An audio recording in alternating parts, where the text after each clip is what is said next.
कैसे इन्होंने शिव तत्व को प्राप्त किया, और ऐसा प्राप्त किया कि भगवान ने अपने पूरे परिवार में, आप देखो महाराज, भगवान के इतने सारे बालक बने हैं, असंख्य शिव के शरीर से निकले हुए बालक बालिकाएं हैं। आप कभी नर्मदा जी को शिव जी के शिवालय में नहीं देखोगे, आप मानसा को, ज्योति इत्यादि को, ये सबको नहीं देखो, ये शिव पुत्र हैं, शिव बालक हैं।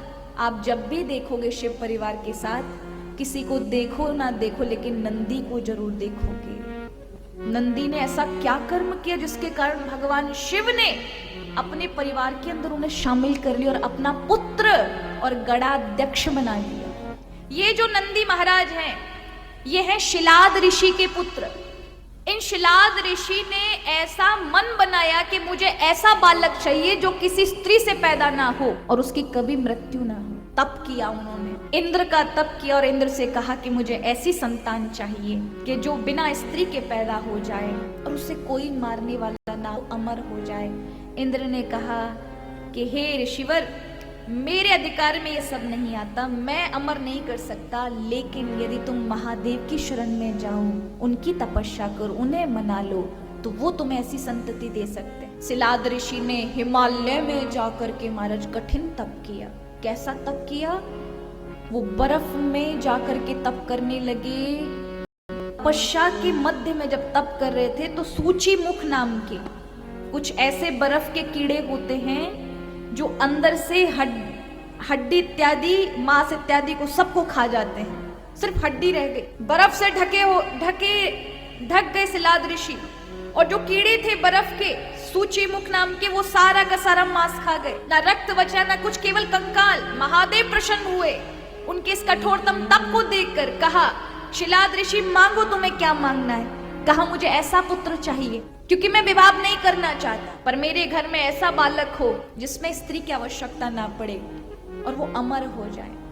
महादेव ने कहा, तथास्तु, मैं ही तुम्हारे यहाँ बालक बनकर आऊंगा, क्योंकि मेरे अलावा कोई भी अमर नहीं है। जिस दिन मैं आऊंगा, अग्नि से मेरा प्राकट्य होगा। शिलाद ऋषि बड़े आनंद के साथ महाराज अपने घर आ गए। एक दिन यज्ञ कर रहे थे, यज्ञ के महाराज मध्य में ही आनंदी उद्घोष करते हुए एक नन्हा सा बालक उस अग्नि में से प्रकट हो गया।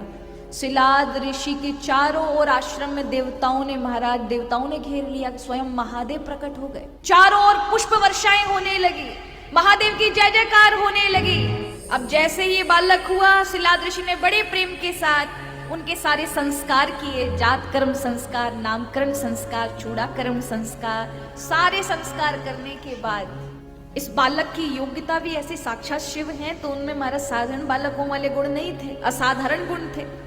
जो भी उन्हें कुछ पढ़ाया जाता वह पहले ही पढ़े पढ़ाए थे। एक दिन मित्रा वरुण नाम के ऋषि आते हैं। ये इस बालक की जो अभी अग्नि से प्रकट हुआ है, आनंदी नाम, उस बालक की आयु 11 वर्ष की हो चुकी थी, 12 वर्ष में लगने वाले थे। उसी समय मित्रा वरुण नाम के ऋषि आते हैं शिलाद ऋषि के पास और कहते हैं, मैंने आपके बालक के बारे में सुना है, एक बार मैं उसका हाथ देखना चाहता हूँ। शिलाद ऋषि ने कहा, महाराज, मेरे पुत्र के हाथ की रेखा देखने की आपको आवश्यकता नहीं है, इसकी रेखा तो स्वयं शिव ने लिखी है। बोले, नहीं, फिर भी देखना चाहता हूँ। देखा तो उन्होंने कहा कि इस बालक की आयु तो मात्र 12 वर्ष है, अगले वर्ष इसकी मृत्यु बिजली के गिरने से हो जाएगी।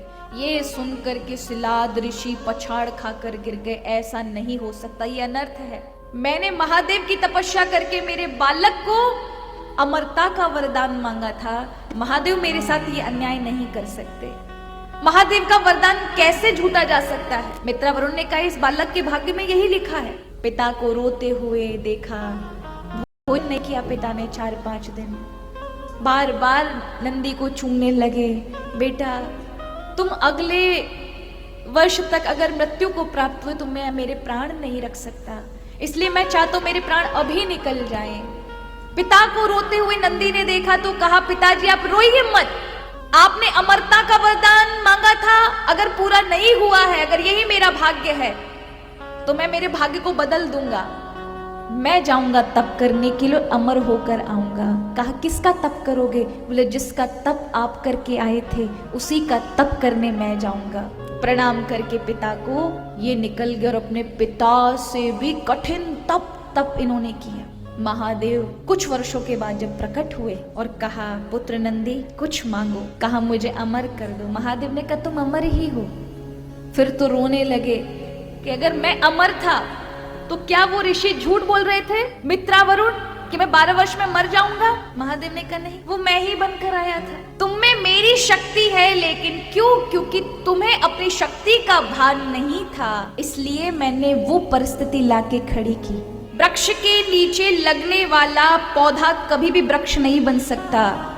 नंदी, तुम अपने पिता के बलबूते पर रहकर, पिता के संरक्षण में रहकर कभी अपने आप को नहीं जान सकते, इसलिए मैं ही आया और तुम्हारे सामने ये परिस्थिति लाके खड़ी की जिससे तुम अपने आप को पहचान सको। कहा महादेव मैं तो सिर्फ आपके चरणों में रहना चाहता हूँ। महादेव ने कहा तुम्हारे इस तप के कारण मैं गणेश कार्तिकेय से जितना प्रेम करता हूँ उससे भी दुगना मैं तुम्हें प्रेम करता हूँ। आज से मैंने तुम्हें अपना पुत्र स्वीकार किया। आज से तुम मेरे गणों में सभी गणों के अध्यक्ष माने जाओगे। तुम्हारी बिना स्वीकृति के कोई मुझ तक नहीं पहुंच सकता। इसलिए जब भी महादेव के मंदिर जाया जाता है पहले नंदी के कान में कहा जाता है कि प्रभु का दर्शन करने जा रहे हैं। महादेव के तो इतने भक्त आए होंगे, महादेव से हमारे मन की बात नंदी आप पहुंचा देना, इसलिए नंदी के कान में कहा जाता है। नंदी को प्रणाम किया जाता है जाते समय और लौटते समय, क्योंकि नंदी ही कि बिना आज्ञा के कोई नहीं अंदर जा सकता, किसी का प्रवेश नहीं है। कैलाश पर भी जाओगे सबसे पहले नंदी की आज्ञा, तब शिव दर्शन। इसलिए दरवाजे पर हमेशा नंदी मिलेंगे, बिना उनकी आज्ञा के नहीं। वो साक्षी है कौन कौन आया शिव के मंदिर, कौन कौन गया। लेकर नंदीश्वर को आए, गणाध्यक्ष बनाया और नंदी का विवाह कराया। माँ जगदम्बा ने भी नंदी को अपना पुत्र स्वीकार किया। इन्हीं को ही हम नंदी कहते हैं ना।